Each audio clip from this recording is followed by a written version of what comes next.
রাত্রে ঘুমানোর আগে যেন অবশ্যই তেল ব্যবহার করে। আপনি অর্গানিক তেল ব্যবহার করেন? আমি আজকে এই সুযোগটা কাজে লাগাবো।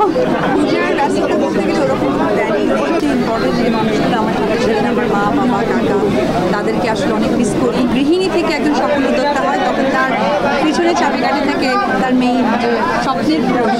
আমি একটা কথাই বলবো যে তেলের ব্যাপারে আমরা সবসময় ভেজাল খুঁজে পাই না। কেন খুঁজে পাই না? কারণ আমরা তো কোনোরকম বিশেষজ্ঞ নই। আমরা কোনটা ভালো কোনটা মন্দ সেটা হয়তো বোঝার ক্ষমতা আমাদের নেই। কিন্তু তাসান তোহা সেই অনেক বছর থেকে তাদের এই ব্র্যান্ডটা চলমান আছে। আজকে আমি ওপেনিংয়ে তাদের সাথে পার্ট হতে পেরেছি এবং যতটুকু আমি রিভিউ পেয়েছি জানি আমার জানার মধ্যে তাসান তো একটা অথেন্টিক এবং তাদের অর্গানিক অয়েল।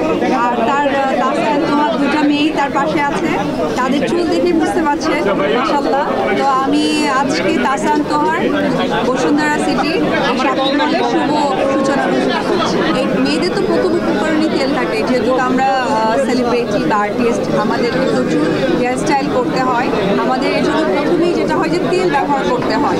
যত কিছু হোক আমি সবাইকে সাজেস্ট করবো যে রাত্রে ঘুমানোর আগে যেন অবশ্যই তেল ব্যবহার করে, কারণ চুলের যত্নে তেলের থেকে আর অন্য কিছু থাকে না।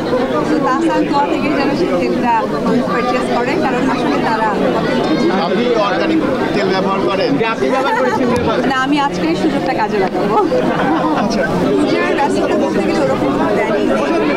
আমার কাজকে ঘিরে ব্যস্ততা না, আমার আসলে ওরকমভাবে মা মারা যাওয়ার পর ওইভাবে আসলে পূজা নিয়ে কখনো প্ল্যান করা হয় না। মানে পূজা আসছে, দেখছি, উপভোগ করছি। যখন ছোট ছিলেন, যখন বগুড়ায় ছিলেন, তখনকার পূজার সময়গুলো আসলে তখনকার পূজা নিয়ে স্মৃতিচারণ করা মানে সত্যি খুব কী বলে খুব কষ্ট লাগে। কারণ সবচেয়ে ইম্পর্টেন্ট যে মানুষগুলো আমার সাথে ছিলেন, আমার মা বাবা কাকা, তাদেরকে আসলে অনেক মিস করি। কারণ তারাই আসলে আমার পূজাটাকে সুন্দরভাবে প্রেজেন্ট করে।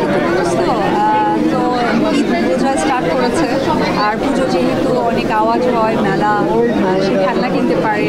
এখন আর খেলনা প্রতি রকম আগ্রহ নেই, কিন্তু যে মেলা লোকজন একটা ভিড় হয় এটাকে সে অনেক বেশি এনজয় করে। সে তো অনেক বড় সেলিব্রিটি আসলে, ঘোরার সুযোগটা হয় না, তবে ট্রাই করি আমরা দুজন টুকটাক। ও যেখানে পছন্দ করে কিছু রাইড আসে, মেলা ঘুরতে, নাগরদোলা, এগুলো ঘুরতে সে পছন্দ করে। Thank you. প্রত্যেকটা মেয়ের সৌভাগ্যের ব্যাপার, যখন গৃহিণী থেকে একজন সফল উদ্যোক্তা হয় তখন তার পিছনে চাবিকাঠি থেকে তার মেয়ে স্বপ্নের পুরুষ। তো ভাইয়ার জন্য অনেক শুভকামনা। আমাদের অলরেডি 4টা শোরুম আউটলেট আমরা ওপেন করেছি।